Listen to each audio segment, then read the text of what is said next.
clade kag ang Congo Basin clade nga amo man ang ginatawag Central African clade. Ang monkeypox ang ginakabig nga zoonosis. Ukon isa ka sa isang balatian nga naghalin sa mga sapat padulong sa humans. Mga sapat kaangay sang squirrels, ilaga, amo kag iban pa. Human to human transmission is limited.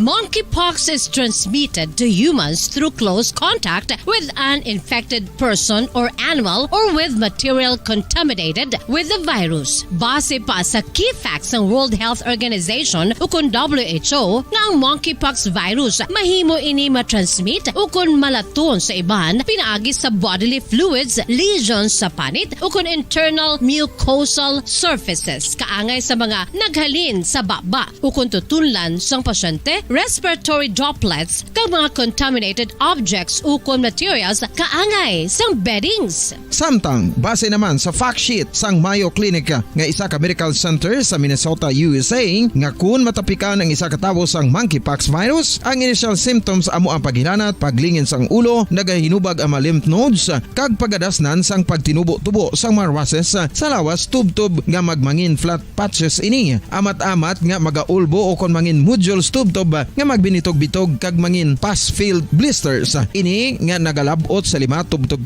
ka adlaw. The rash heals by scabbing over. Makabig na nga infectious ang isa ka pasyente sa pagsugod pagid lamang sang paghilanat sini.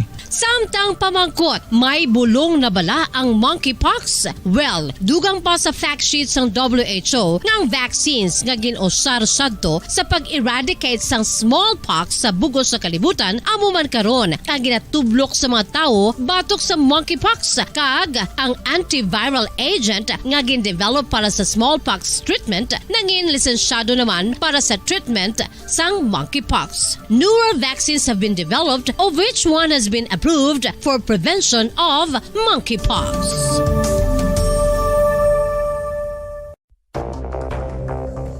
Ano ang dengue hemorrhagic fever? Ang dengue hemorrhagic fever isa ka balatian halin sa virus nga nagalaton paagi sa kagat sang babayi nga lamok nga ginatawag Aedes aegypti kag Aedes albopictus. Ini nga lamok nagakabuhi sa sudod kagwa sa palibot sang balay, nagaistar sa matinlo kag wala nagailig nga tubig kag nagapangagat sa adlaw humalin sa kaagahon tubtob sa kahaponanon.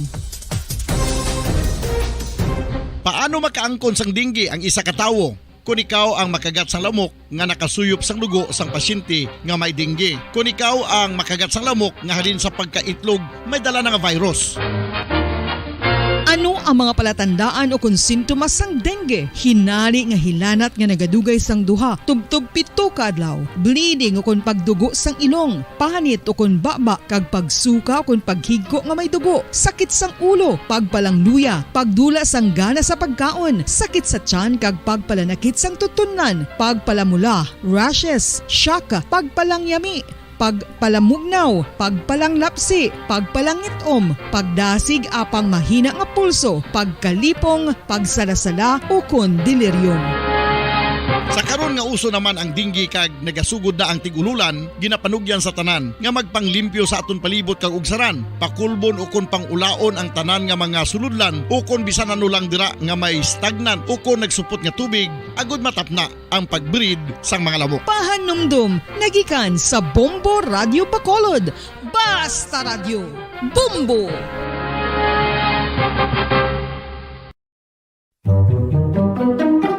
Magluwas sa baboy, baka kag manok, may isa ka karne nga sara nga mahimo alternatibo nga iserbe sa lamesa sa mga Pinoy kag ini ang rabbit meat o kon karne sang kuneho. Suno sa pagtuon, mas matinlo ini kag mas healthy kung ikumparar sa iban nga karne sang sapat. Ang rabbit meat ang sara nga lutuon sa pamaagi nga naanda na sang kadamaan kaangay sang adobo, lumpia Shanghai kag lechon. Apang ano bala ang mga benepisyo sini sa ikaayong lawas? Ini ang mayara sang mataas nga porsyento sang easily digestible protein kag nagaunod sang jutay nga fat kung ikumparar sa iban nga sahi sang karne. Nagaunod man ini sang jutay nga calorie value sang sa iban kag almost cholesterol free ini. Gani makabig siya nga heart patient friendly. Mas jutay man ang sodium content sa rabbit meat. Samtang mas madamo naman ang calcium kag phosphorus content sini.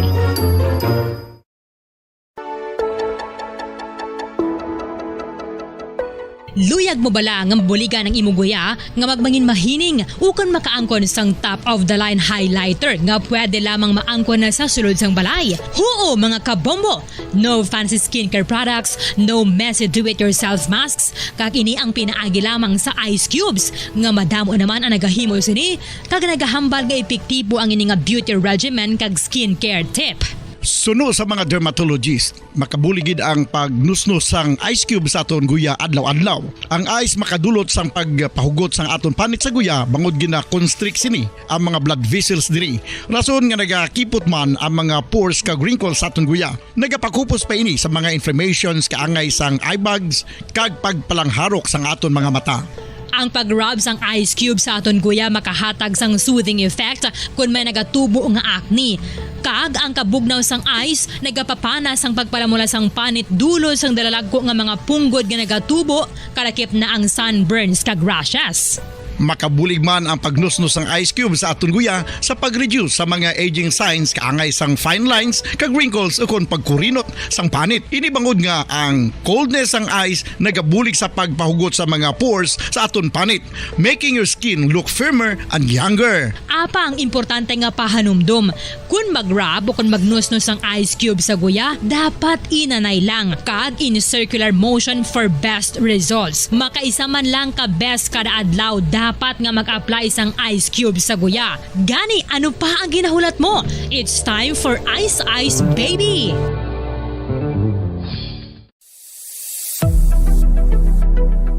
Nakahibalo bala kamo kung nga ginatawag bilang miracle liquid ang gata sang lubi? Well, ini bangod nga madamo sang mahatag nga amazing benefit sa ang coconut milk sa aton nga lawas. Suno sa pagtuon sa mga dermatologist, ilabi na gid sa kay Dr. Rahul Nagar sang Max Healthcare Institute Limited, isa ka hospital chain nga nabase sa New Delhi, India, nga napamatud-ana nga may amazing benefits ang coconut milk sa aton buhok, guya kag panit. Ang gata sang lubi manggaranon sa vitamin C, E, B1, B3, B5 kag B6 kalakip ng iron, selenium, sodium, calcium, magnesium kag phosphorus. Coconut milk also contains good concentration of lauric acid, isa ka medium chain fatty acid nga nag-convert sa monolarin sa aton lawas. Ang monolarin isa naman ka compound nga nagaangkon sang antiviral kag antibacterial properties. Kaangay sa pagpati kag ginhimo sa aton nga katigulangan, ilabirigid sang aton mga lola, napamatudan man sa research nga may maayo nga madulot ang pagnusnos ukon pagmasad sang aton scalp kag buhok sa ulo gamit ang gata sang lubi. Ini bangod nga nagapa-restore sang pagka-dry, brittle kag pagka-damage sang aton buhok kaangay sang split ends. Ang coconut milk ang may ginaangkon nga excellent moisturizing properties nga makadulot sang good nourishing effect. Uy, makabulig man patubo sang buhok ang gata sang lubi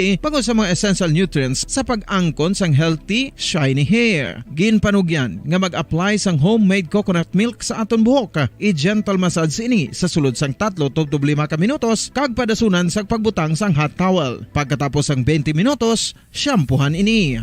Samtang maayo man nga makeup remover kag facial scrub ang coconut milk upod sa olive oil. Hindi lamang nga ginatinluan sini ang aton guya, gina-nourish man sini ang aton skin deeply. Apang, importante nga pahanumdum. Rub it gently. Maayo man nga cleanser ang gata sang lubi, bangod may antibacterial properties ini, makabulig sa pagtapna sang pagtubo sang punggod kag acne sa aton guya. The fats in coconut milk do not clog pores, thereby preventing acne. Samtang ang gata sang lubi epektibo man sa paghatag sang alibyo sa sunburns bangod sang ginaangkon nga anti-inflammatory properties sini. Ang coconut milk napamatud-an nga makapaayo man sa mga skin ailments bangod sang excellent moisturizing effect sini sa dry skin conditions kaangay sang eczema, dermatitis kag psoriasis. Ang natural fatty acid sa gata sang lubi ang makabulig sa dry kag irritated skin kalakip na nga ginakakas sini ang mga harmful bacteria sa aton panit.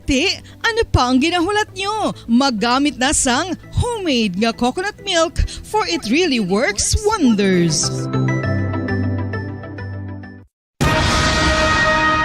Ang pagpanipilyo ang isa sa mga pinaka-importante nga tikang. Agod mamintinar ang matinlo nga hygiene sa isa ka persona. Apang makapila bala ka beses ini ginahimo sa isa ka adlaw.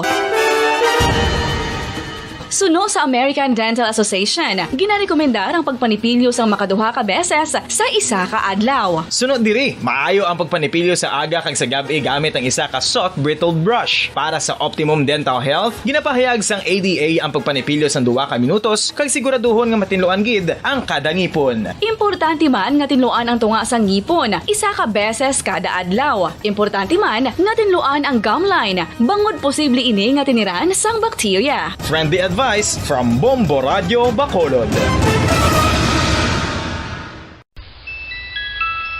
Sa tuman ka kapoy, pag-abot sa balay, kung kaisa nagkakatulugan na lang ang isa ka persona. Apang sa babayi antes magdulog, may mga ritual pa nga dapat himuon kaya nga isang paghukas sang makeup. Ano ini ka importante? Ang pagkakas sang makeup kag pagpanghilam o sang guya antes magtulog ang maayo para sa panit bangod ginakakasini ang mga cosmetics, impurities kag higko sa surface sang skin nga makatugas sang iritasyon o kung pagpadasig sang pagtigulang sini kung hindi mahimo. Ginabuhinan man sini ang risgo sa pagdevelop sang pimples, pagpula sang guya, blackheads kay iban pa nga sang blemishes. Naga-promote man ini sang cellular renewal paagi sa paghukas sang dead skin. Importante ang paghukas ang makeup bangod ginapahanugutan sini ang panit nga makaginhawa.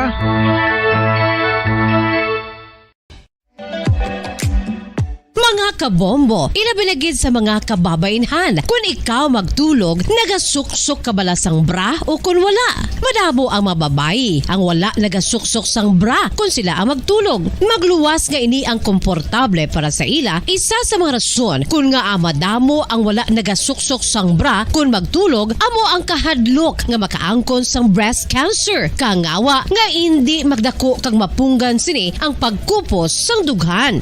Apang suli sa ginapatihan sang kadamaan, wala sang medical evidence nga nagapamatuod nga malain ang pagsuksok sang bra. Depende sa kadakuon sang dughan. Ang pagsuksok sang bra ang makalimit sang breast movement nga makabulig sa pagpamagan sang breast pain kag nagatuga pa sang mas komportable nga pagtulog.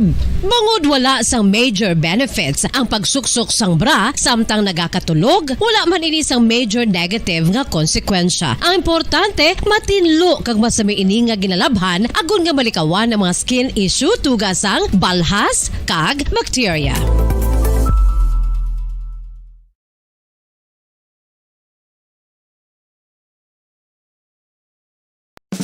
Ano ang masaming rason sang pagsakit sang aton tiyan? Ang pagsakit sang aton tiyan, ang bangod sa aton masami ginakaon. Suno sa oncologist nga si Dr. Isaac David Ampil II, ang masami nga pagsakit sang tiyan ang bangod sa hyperacidity. Suno diri, ang pagsaka sang acid ang nagatuga sang pagsakit sang tiyan. Ini ang ginatumod nga sinisikmura o kung stomach ache. Ang usual nga ginatunaan sini amo ang pagkaon sa mga pagkaon nga mataas sa acid content, kaangay sang citrus fruits, kag labaw sa tanan ang spicy food.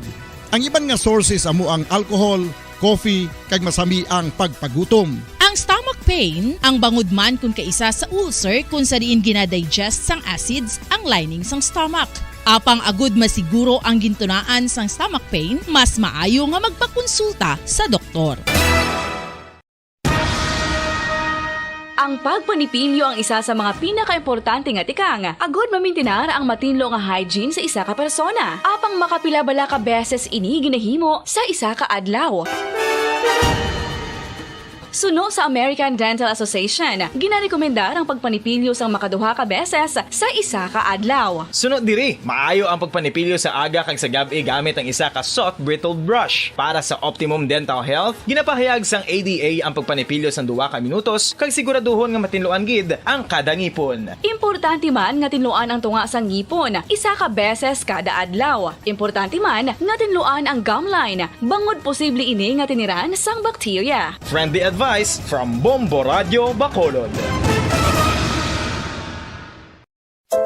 Luyag mo bala mga kabumbo nga mapanubo ang imo nga bugat? Nakasiguro ka bala nga nagakaigo ang imo nga pamaagi? Isa sa masami nga ginahimo sang iban nga mga luyag magpanubo sang bugat amo ang starvation diet ukon pagpagutom.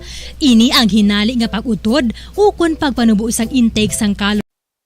Philippine Standard Time, 17 minutos na nakaligad sa tak ng alas 5 sa hapon. Mga kabombo, welcome sa pagparagad sa Bombo News and Views. Afternoon edition, karon nga daw sang Lunes, Hunyo 3 sa 2022 sa kagkaron. Ito na kita sa ato sa ring nga mga headlines.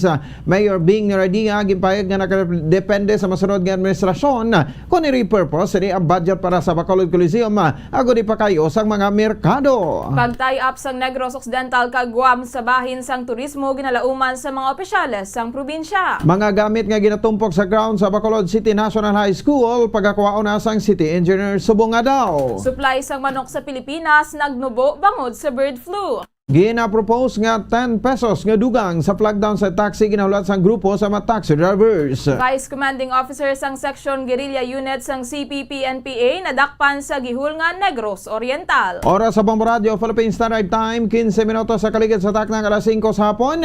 Mga kabombo, inyo nabatian nato sa ring nga mga headlines kagaron dito na kita sa mga detalye sa mga balita pod sa inyo mga tagbalita. Bombo, Jairi de los Reyes. Kaga ko naman si Bombo Pon, si Spino, nakadepende sa bago nga magapungko ng alkalde kung i-repurpose na yung budget sa syudad sa Bacolod para sa pagtukod sa Bacolod Coliseum agad nga pakayo sa mga merkado. Sa interview sa Bombo Radio kay Bacolod City Mayor Evilio Bing Noradia, ang Bacolod Coliseum ang mangin isa kadako nga turismo kag sports magnet sang syudad kon marayon kag iniman ang pinakadako nga Coliseum sa Western Visayas.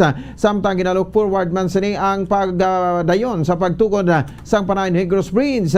Ginpanggit man sa alkalde ang plano nga pagtukod sa Bacolod Coliseum ang parihuman sa pagtukod sadto sa Bacolod City Government Center. Suno kay Leonardia nakadepende sa bago nga administrasyon kung ano ang ila paghimuon apang dapat mag-agi ini sa insakto nga proseso kag legalities. With the big ticket players here, we also need a big ticket player, and we also need a big ticket facility to cope up with the growth and development of Bacolod. So, pag gusto sila, pag gusto naman na gusto niya, it's up to them. But of course, they will have to grapple with certain procedures and legalities there. Ang kabahin sang pagpahayag ni Bacolod City Mayor Evilio Bing Noradia kagunaman nga interview sa makatapos sa media pagkatapos ang Mayon 9 nga eleksyon. Samtang ginapaabot sa mga opisyales sang Negros Occidental ang pag-tie-up sang pungsod kag probinsya sa turismo matapos ang 3 kaadlaw nga pagbisita ni Negros Occidental Governor Eugenio Jose Bong Lacson sa pungsod Guam, kaupod ang pila ka mga opisyales sang probinsya. Nibulaan nga mayara sang pag-inistoryahanay nga natabo sa tunga sa mga opisyales sang Guam kag sang gobernador angot sa potensyal nga makapadulong sa probinsya agud maka-explore ang mga residente sang Guam kag vice versa. Suno kay Negros Occidental Governor Eugenio Jose Lacson, mayara pa sang dapat nga himuon agud nga matigayon ang ginalantaw nga proyekto sa turismo kag dapat nga ipadayunon ang pag-istoryahanay sang pungsod Guam kag probinsya sang Negros Occidental. Suno kay Lacson kung ano ang gusto sang probinsya amo man ini ang luyag nila kaangay sang investments kag pagpabalik sang turismo. Suno sa gobernador, ang pungsod Guam ang nagaengganyo man sa mga taga-probinsya sang Negros Occidental nga bisitahan man. Of course, obviously, we cannot feel that. We cannot feel it yet. No, as I said earlier, there's still work to be done. We have to continue communicating with them, especially on the tourism side. Okay, but just remember.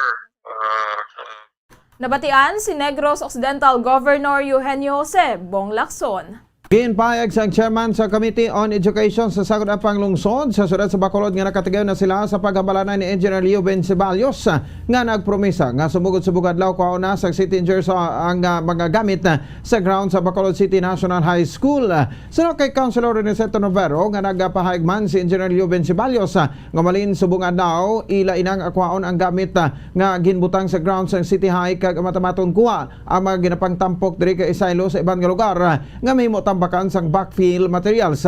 Ginpahigman sa konsyal nga siya mismo ang wala man makaibalo kung nga agin tampok ang waste material sa oval sa Bacolod City National High School. Naput ko si Engineer Loben Adios and they promised nga within this week sugura naman laluwat sa pagpanguha da ng mga kung anong asahi ng mga materials ang nabutang da kag ipang silo sa diin nila pwede but he promised that within this day may mga makinada sila nga mga panguha na.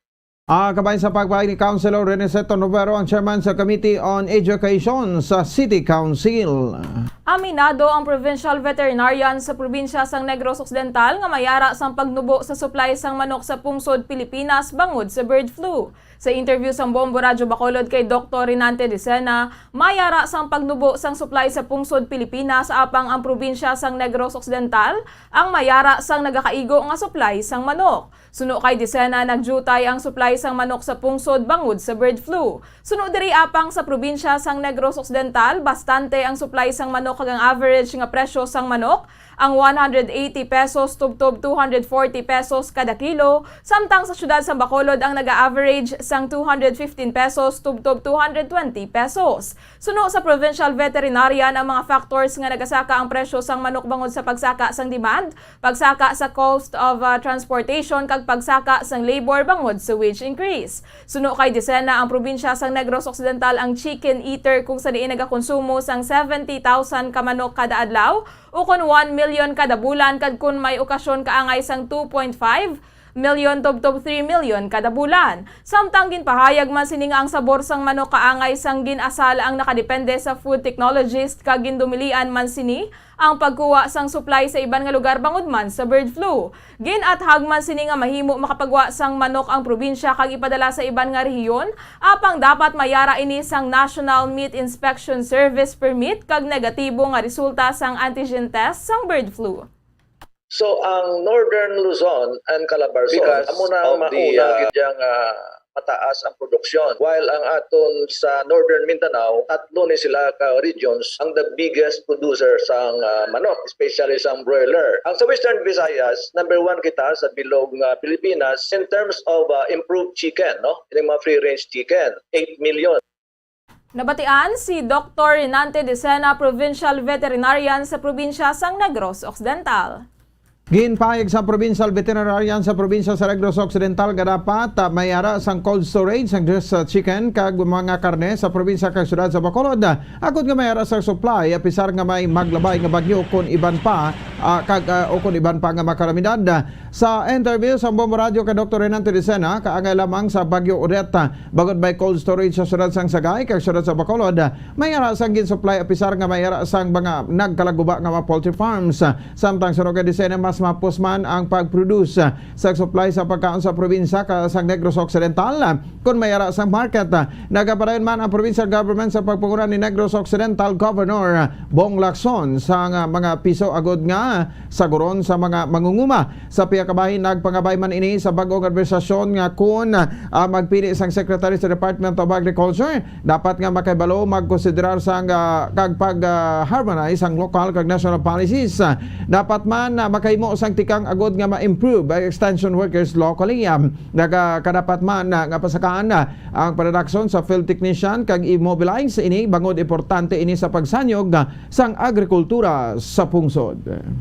Sa kada syudad nga dalagpo, utangan sa mga cold storage. Sa pangros, mga shrimps, dapat may storage. Like there's chicken. That's why ang probinsya, nagpagawa na yan sa mga plucking machine, kag ining mga gina-improve ang mga slaughterhouses, ang mga dressing plant. So, amo nang inisyatibo sa probinsya. Kag market, amo gina. Kung may market, hapo siya mag-produce ang taga Negros.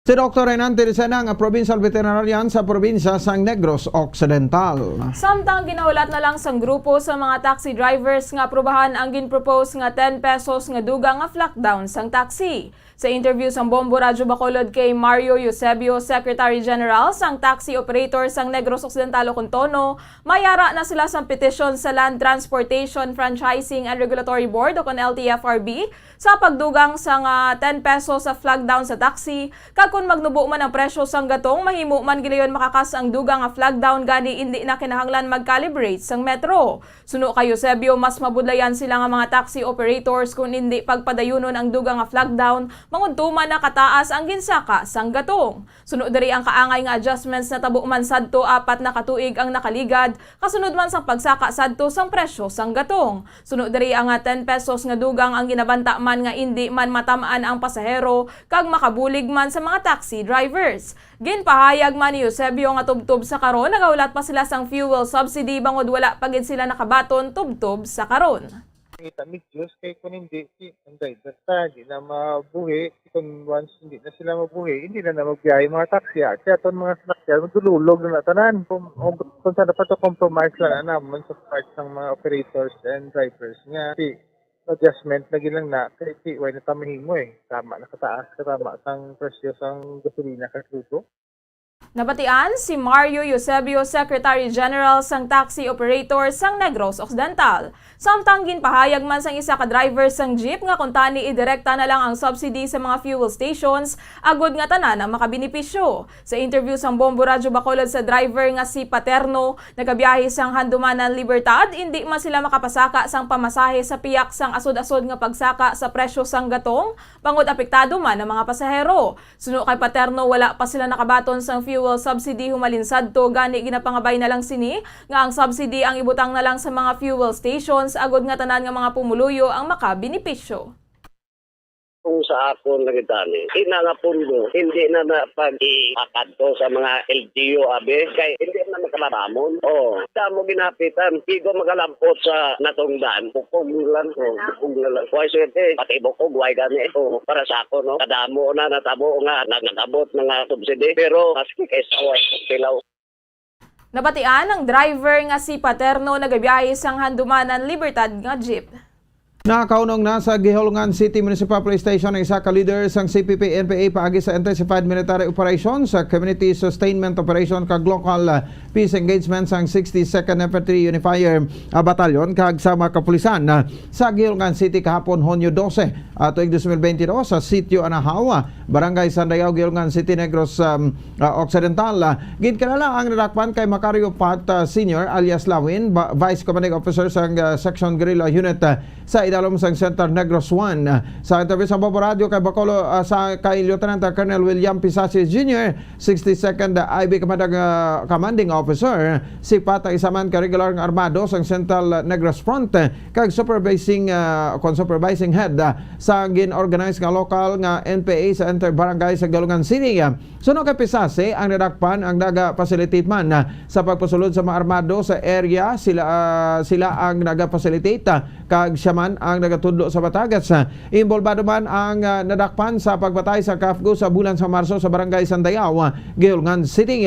Nakuha man sa katapos ang 62nd IB ang pila ka gamit sadto na naipat kasunod sa ginparigayon nga sustained operations matapos ang pagpatay sa KAFGO. Gipagmaan ni Pisasi nga ang sang nadakpan si Pat na preparado ini bago nagauyat ini sang iarma sutang. Nakuha kay Pat isa ka caliber 45 pistol kag duha ka magazine nga loaded sang 11 ka babala.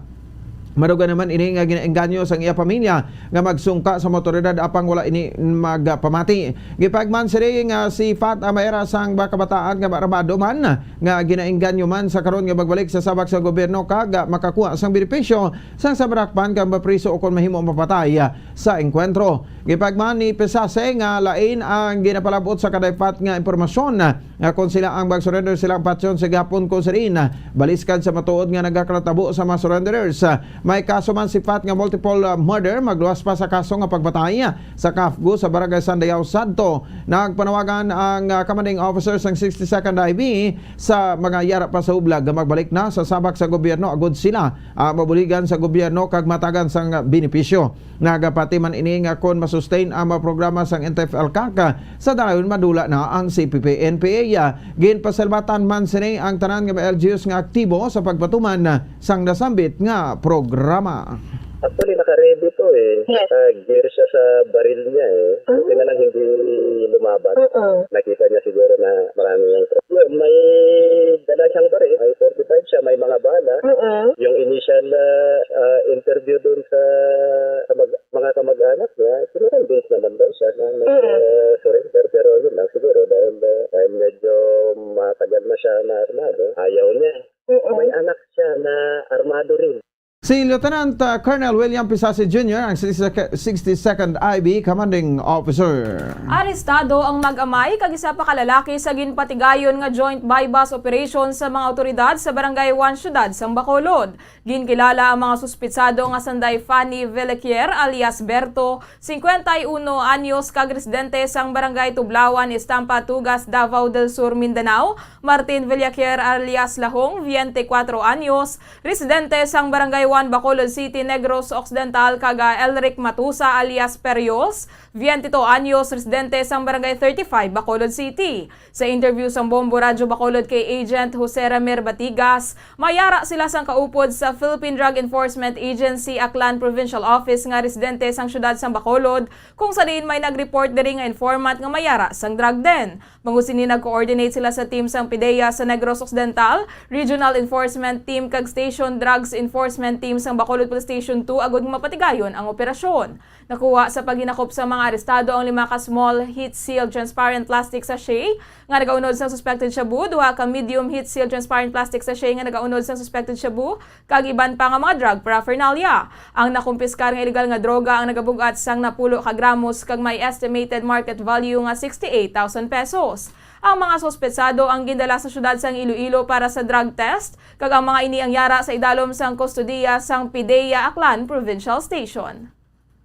Kasi reported ito, actually Aklan kami na team tapos coordinated lang kami dito sa mga tropa din namin dito sa Bacolod tsaka yung Regional Special Enforcement Team namin. So puro PIDEA pa rin. It so happened lang na yung isang team namin sa Aklan na taga rito rin sa Bacolod, bali may nag-report sa kanya na informant dito at yun nga yung reported itong drug den na na inoperate nga namin ngayon. Nabatian si Agent Jose Ramir Batigas, team leader sang PIDEA Aklan. Nakabitin kag wala na sang kabuhi sa nasapwan ang isa ka 57 anyos nga tricycle driver nga ginailgar naghikog sa sulod sang iya payag sa Barangay Old Sakay, Sagay City, Negros Occidental sang Sabado. Sa impormasyon nga nakuha sang Bombo Radyo, nakabaton sang report ang Sagay City Police Station nga may ginaligar naghikog sa nasabit nga lugar. Santo sa investigasyon nagpadulong sa sulod sang Tree House nga nagpadulong sa sulod sa Tree House nga masabi ginapawayan sa biktima ang iya bata nga lalaki sa nakita na lamang sini ang amay nga nakabitin sa kawayan gamit na ang straw nga igot sa iyaliyog. Wala naman sa manakitan nga foul play ang otoridad. Nabulaan nga ang biktima ang nagasuprer sa depresyon kag na-addict sa makanhubog nga ilimnon. Ginathag sang isa ka doktor nga hindi ang lamok ang nagatugas sang masakit nga dengue kundi ang virus nga ginadala sang lamok sa tawo. Sa interview sang Bombo Radyo Bacolod kay Dr. Cesar Yap, ang dengue ang ginatugas ang virus nga gin-inject sang lamok sa tawo sa tion nga makagat niya ini. Suno kay Yap na nari-sari man ang stages sang dengue kag mayara sang wala sang sintomas, symptomatic kag severe. Suno diri balantayan ang dengue bangod sarang mahimo nga ini ang magautas sang kabuhi sang tawo sa tion nga magsaka ang fluid sa lawas, tugas sang dengue virus nga mahimo malumos ang baga sang tawo kun worst case scenario, ma-infect sang virus ang utok sang tawo kag ma-paralyze. Suno kaya panguna nga sintomas nga makakita sa mga tawo nga nagasuprer sa nga dengue ang nagabalik-balik nga hilanat, palanakit sang lawas, rashes, pagpalanuka kag ang malala ang may dugo na nga higko sa tion nga magpamuhin. Suno sa doktor ang nagasuprer sang dengue ang dapat nga mabakod ang immune system agod nga madasig nga makarecover nagikan sa balatian. Nagpahanumduman ini nga agod nga mapabilin nga mabakod ang immune system dapat nga hindi magpanigarilyo, mag-relax, magtulog sang insakto, magkaon sang insakto kag mag-exercise. Gindugang man sini ang isa ka pasyente sang dengue ang kinahanglan nga mag-inom sang madamo nga tubig kag hindi dapat paghatagan sang aspirin bangod ini ang anti-platelet o kung nagabulig panubo sang platelet sang isa ka tawo kag delikado ini sa nagasuprer sang dengue. Nagapati man ang doktor nga isa sa mga epektibo nga tikang agud nga matap na ang dengue, amo ang awareness sa mga tawo sa balatian kag community involvement man sa mga programa agud matap na ang pagduging sang balatian. Suno pa kayap, importante man nga ugalion nga himuson ang mga nagakabit nga mga bayo kag ipakulob ang tanan nga suludlan nga mahimo pangitlugan sang lamok agud nga hindi magdamo ang kaso sang dengue. Pag ang pagbulong yapon sang dengue is number one is to happy no? Kabi pa kung wala man lang kita sang sakit sa heart or kidney, no? Na fluids. Kaya parang hindi kita ma-dehydrate. Kedua is hindi maggamit ng aspirin, kundi paracetamol gid lang. Okay, aspirin is anti-platelet. Pangatlo is, of course, ang pinaka-epektibo sa tanan, ang informasyon. Kaya sa inyo, no? Bakal, kaya nga, kasi hindi nga paagi nakatag ito sa anton informasyon. Kaya kita nagapati nga ang patient informed is a patient alive. No? Yes. Nabatian si Dr. Cesar Yap. Sa katapusan nga balita sa New Zealand, hindi apektado ang supply sang trigo sa New Zealand apang nagsaka naman ang presyo sa niya. So kay Bomba International Correspondent Ty Drogasyon, direkta sa New Zealand, nagatrabaho ini sa pinakalako nga port sa pungsod kag nagapadayon ang pag-abot sa mga wheat grain kag cereals. So kay Drogasyon, sa Australia sila nagakuha sa supply ang trigo kag sa stand alone ang nasabit ka pungsod gani hindi gid apektado ang supply. So diri nagasaka ang presyo sang trigo bangod nagasaka man ang presyo sa fertilizers bangod sa mga sanctions ang ginapatuman sa iban nga pungsod sa Russia bangod sa pagpaatake sila sa Ukraine. Magluwas diri may mga sanctions man nga ginapatuman ang Europe sa mga shipments gani nagakadili ang delivery bangod diri may pagsaka man sa presyo sa mabalaklon sa New Zealand. Dakit na ang tinapay pisar nga nagasaka man ang presyo sa gatong sinintimos naman o kung sinintimos lamang ini suno kay Rogasyon bangod gin suspend ang ila excise tax ka nagsaka man ang ila sweldo. May mga gasolinan man nga naghatag sa promo kaangay sa kung magpagasolina sa nasabit nga adlaw sa nga mangkabaton sang points kon discounts. Ilang kuhaan sa ilang Australia. Ang Australia is standalone. Kag-isa man ga supply sa New Zealand sang wheat. So sa akon nga research, New Zealand why din sila maapektuhan sa supply, apektuhan sila sa presyo tungod sa sanction na ginapanghatag sang iban nga country sa Russia kag Ukraine. Ang kabayan sa pagpahag ni Bombo International Correspondent Ty Drogasyon, direkta sa New Zealand. Oras sa Bombo Radio Bacolod Philippine Standard Time, 38 minutos sa kaligid sa takna ng alas 5 sa hapon. Mga kabombo, antes pa magkita magdako, patunan ay panubulikan nato sa ring mga headlines.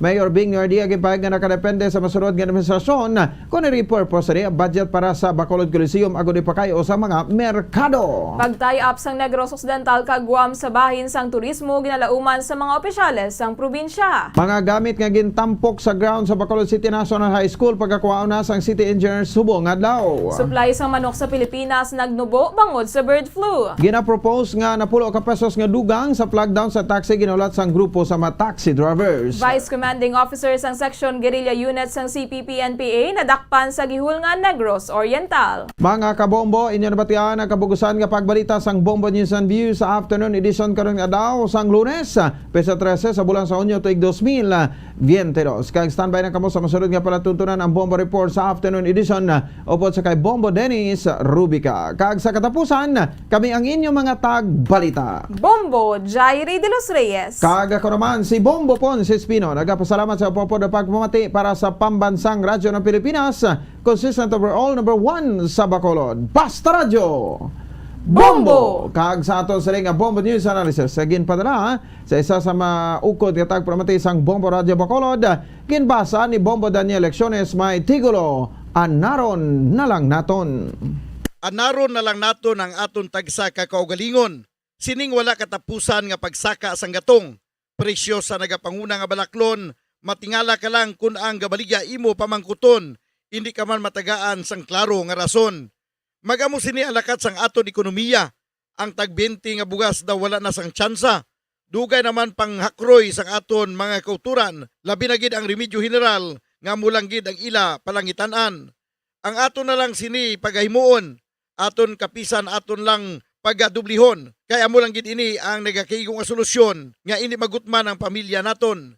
Sa pizza 30, magapungko na ang ginilihir naton nga mga kandidato. Kabay tumano nila ang ginpromisa nila sa mga tawo para mabuligan man labi na gid ang mga pigado agud ipabatyag naton nga nagakabalaka man ang aton gobyerno. Ang inyong pangunahuna ang pananawan ng inpadala ni Leo Siralbo sa Barangay Mansilingan, Bacolod City. Sa mga tagpalamati sang Bombo Radyo Bacolod, pwede man kamo magpadala sang inyo panghuna-huna kag pananawan sa Bombo News and Views Afternoon Edition. Care of DYWB Bombo Radyo Bacolod, CBS Development Corporation Building, Lacson Street, Mandilagan, Bacolod City. O kung pinaagi man sa email address ang Bombo Radyo Bacolod, bombo_bacolod@bomboradyo.info.